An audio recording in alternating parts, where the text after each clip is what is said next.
The two books that have been published on Scarecrow Press are really, the first one, Landscapes in Color, Conversations with Black American Composers, is actually a running dialogue between myself and 40 Black American composers. Everybody from Herbie Hancock to T.J. Anderson to Issei Barnwell, Sweet Honey in the Rock to Patrice Rushen. And so in that I got a chance to talk to them about their voices, their visions, their experience in being American music makers. And it also allowed me to talk across generations and also to musicians who were dealing in different areas of music, from symphonic music to avant-garde composition to pop music to writing a Broadway show to writing an opera.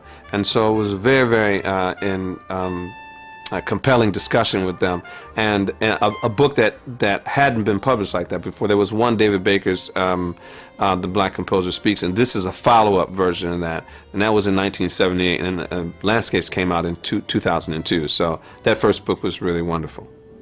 My most recent book, Black Notes, Essays of a Musician Writing in a Post-Album Age, is really an attempt to look at the history of American music making, particularly looking at Black American music, and looking at it as a great model for artistry and a great model for contemporary culture.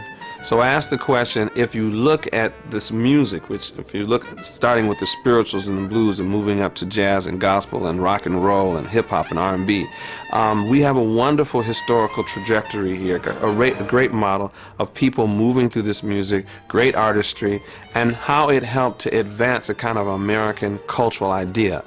And so I ask musicians all the time, if you are talking about or looking at the way in which you can chart out the future of the music you're working at, the great model we have are these great artists, from, you know, Charlie Parker to Mary Lou Williams to Busta Rhymes to Tracy Chapman. I mean, it's this great, great, great narrative. So these are the questions, and it's based on 13 years of my writing, actually asking these questions from the emergence of hip-hop to current.